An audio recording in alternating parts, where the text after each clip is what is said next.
키워드로 이슈를 알아보는 클릭 키워드입니다. 오늘의 첫 번째 키워드는 신천지 집회 금지입니다. 서울시가 신천지 관련 집회와 모임을 모두 금지하는 명령을 내렸습니다.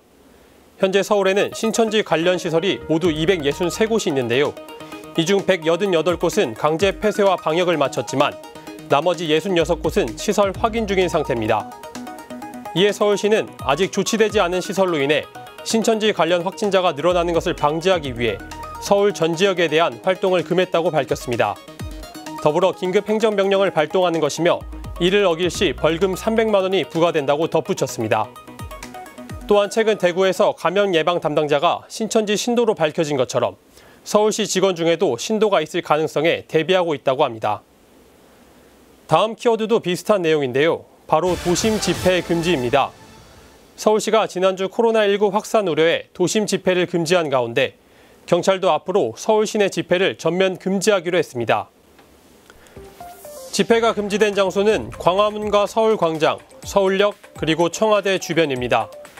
지난주 정강훈 목사의 범투본 등 일부 단체가 서울시의 집회 금지 조치를 어긴 것에 대한 대처로 보이는데요.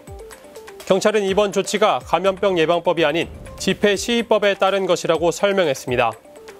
이 경우 강제 해산과 같은 물리력 행사가 가능해집니다. 현재 주말 집회를 신청한 단체 중 16곳은 지침을 따르겠다는 뜻을 밝혔지만 범투본은 아직 입장 표명을 하지 않고 있습니다. 경찰이 집회 개최 시 강제 해산과 처벌 등 엄정 대응하겠다고 밝힌 가운데 범투본이 집회를 강행할 경우 물리적 충돌은 불가피해 보입니다. 이번에도 코로나 관련 소식입니다. 마지막 키워드 출퇴근 조정입니다. 서울시가 코로나19 확산을 줄이기 위해 시 공무원 출퇴근 시간을 조정했습니다. 방역 인력과 부서별 필수 인력을 제외하고 70% 이상의 서울시 공무원은 지난 24일부터 오전 10시 출근, 오후 7시 퇴근합니다. 출퇴근 시간 조정은 25개 자치구는 물론 25개 시 투자 출항기관 등 모두 4만 2천여 명이 참여합니다.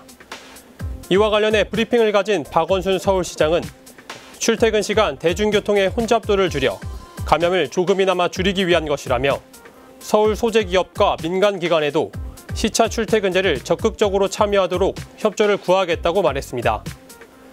최근 코로나19가 걷잡을 수 없이 퍼지자 기업들이 사업장을 폐쇄하는 사례도 늘어나고 있는데요. 출퇴근 시차제, 재택근무, 원격 회의 같이 기업 실정에 맞춘 철저한 주의가 필요하겠습니다. 지금까지 클릭 키워드였습니다.